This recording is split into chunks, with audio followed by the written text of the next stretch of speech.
What is the question? Okay.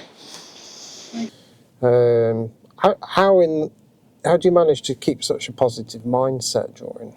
It's easy to be chill on holiday, right? How do you go about keeping such a positive mindset on things? Yes, dude. It's quite a view up here, isn't it? Oh, absolutely. I mean, when you're here in such an exotic place, like the idea of staying kind of like optimistic about life and stuff, it seems a lot easier. But you know, when we're back in like snowy, cold England, like it's -3 there at the moment. How in general do you go about keeping such a positive mindset?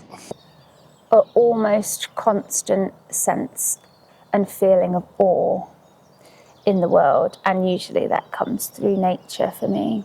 So taking the dogs for a walk down here in the morning is just mind-blowingly beautiful, and I think that's part of being a witch as well, is being in that constant state of awe at nature and animals and all the rich tapestry of life.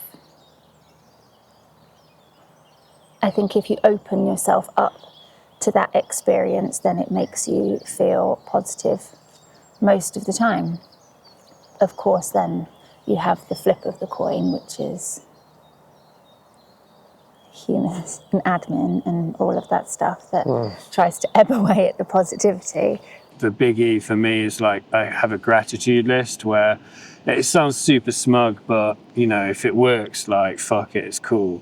Well, everyone says, like in advice, gratitude list is always one of the first ones, isn't it? Yeah, so explain how does that help you? Yeah, so it reframes my mindset. I think I do it first thing when I wake up, and I think each day when you wake up, it's almost like it's like a blank slate. It's like a tabula rasa, and like if I was to wake up and then stub my toe on the side of the bed, immediately I'm like the incline is towards negative stuff, because I'm going to start, like the next thing that happens to me, I'm going to have like a negative frame on that, and so on. It would just kind of snowball, and then by the time it gets to the end of the day, if not before, I'm like hating on life.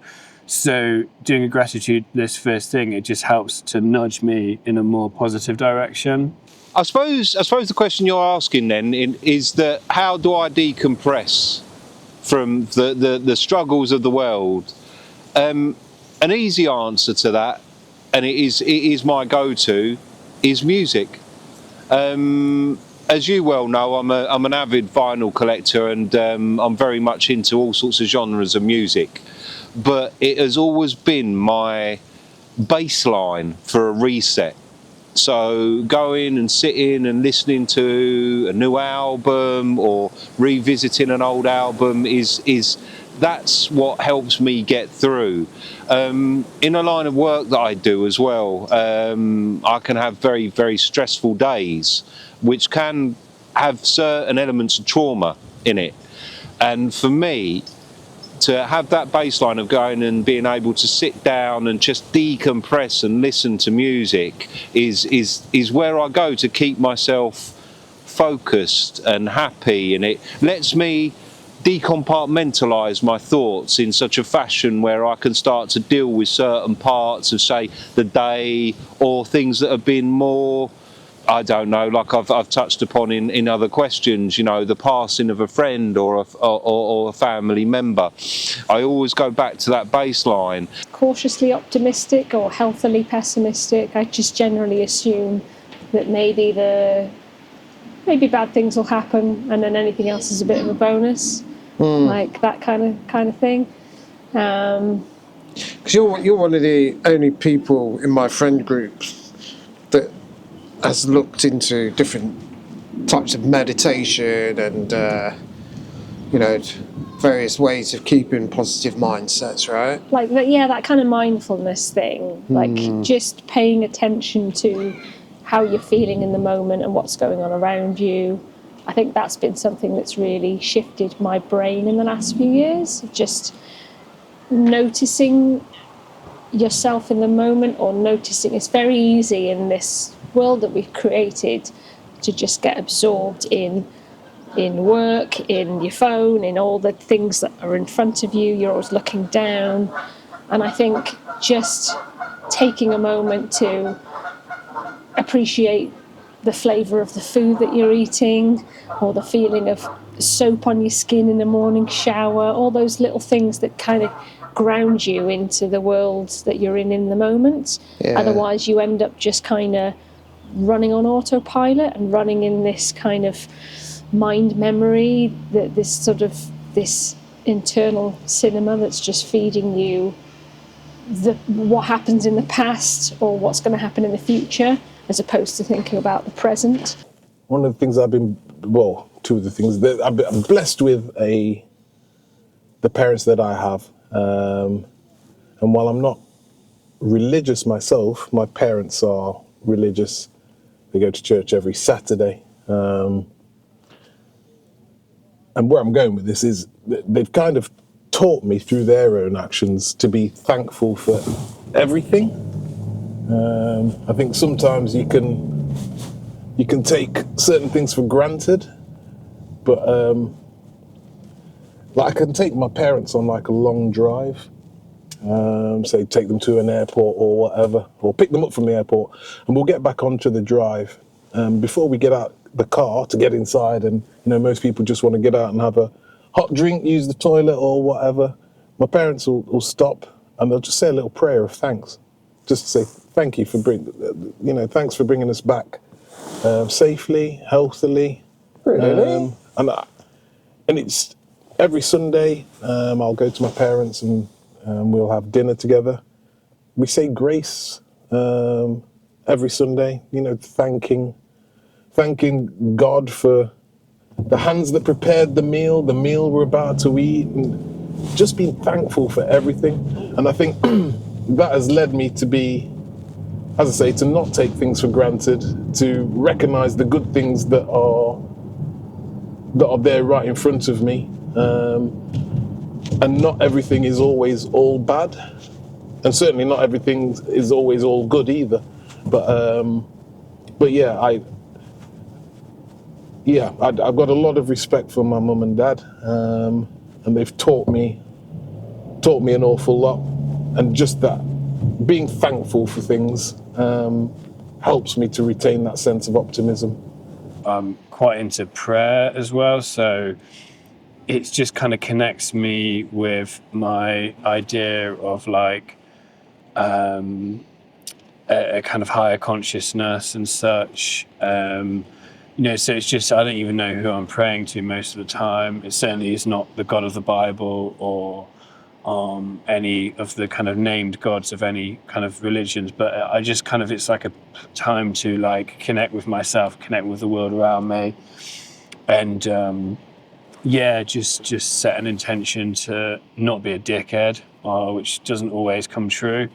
When do you do that? In the morning? So that's first thing. So it usually goes prayer, gratitude list, and then I do some readings from different spiritual texts. So Marcus Aurelius features heavily, like meditations in particular. Right. And just general Stoic readings, yeah. Yeah, so I don't know if he created it, but he's most well known for his Stoic teachings, is that correct? Yeah, absolutely. So if I was to subscribe to any one spiritual tradition, it probably would be Stoicism. Like, I don't call myself a Stoic because there's stuff that I don't necessarily believe it in, but I, treat it as a grab bag, and that's the kind of the discipline which has kind of appealed to me the most, I guess. Yeah, I have found that with all these teachings, every single person is their own unique being, and it is a matter of finding out what works for you and how you can integrate it into your own life, isn't it? Yeah, for sure. I find a lot of enjoyment as well from such like we're doing today, taking walks, going out in the country, wide open spaces and things like that. When I grew up, I was originally based by the sea. And I used to take, in my teenage years, I used to go, I would only live about 5 minutes away from the sea, and we had a seafront down there, and it was quite quiet. It wasn't a busy seaside town at that point. And I used to go down, and I used to just sit there and look out into the vast space, do you know what I mean? And contemplate. If you're constantly dwelling on what's happened in the past, which is something you can't change, or you're thinking about what might happen in the future, possibly like catastrophizing, in both senses, there's little to nothing that maybe you can do about those things. Whereas if you focus on the here and now and being mindful and how you feel, you can address that in the moment, you can enjoy that presently. We talked about a second ago about being a fan of film. There's a line in Batman v Superman where Bruce Wayne says to Wonder Woman, men are still good. And for whatever goes on in the world, there are still good people out there. And I think sometimes you can lose yourself to, or it's possible to lose yourself to despair. Yeah. And just... I'm proud of you. I was wondering how long it'd be until you put a Batman quote in. I did well. We got there at last. I think nature really for me. All the stuff that is away from nature makes a negative experience, and all the stuff that I can be in it, like in the woods and the trees and by the river. Yeah, that's a very interesting answer.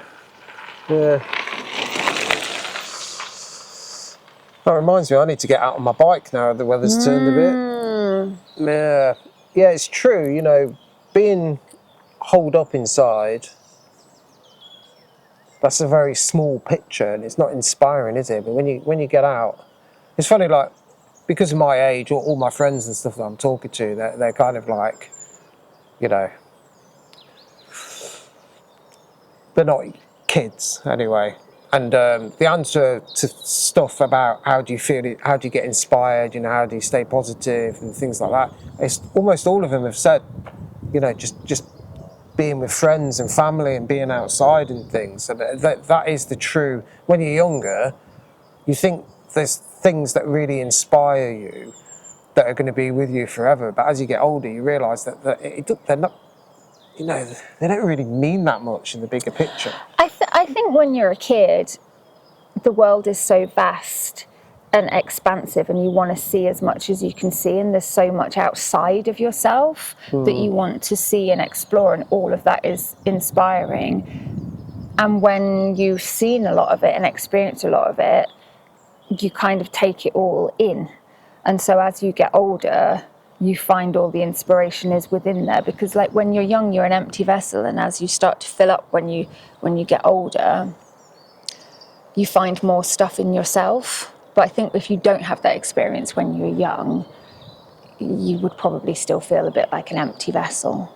So I read a book called, I think it was the audio book, Mind Hacking, and it was like a very accessible way to talk about mindfulness. And it was just to start with, you've got to catch yourself when your mind drifts away from the present and consciously pull it back. And the more you do it, the more you get practiced at being present, because it's like junk food for your brain, letting it drift off everywhere else and not being present. Whereas you're the one in control, you're the operator.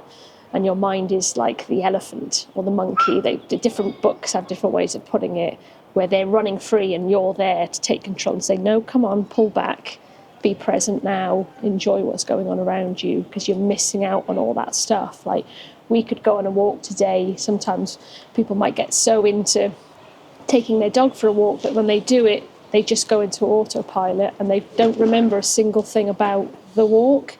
It's just happened to them and they haven't experienced it. They got back home and it's like it never happened, because your brain is elsewhere, figuring out problems, doing admin, Internal planning. monologues. Yes, yeah. Wow. And then I try and get in some meditation and yoga, or a combination of the two in the morning as well.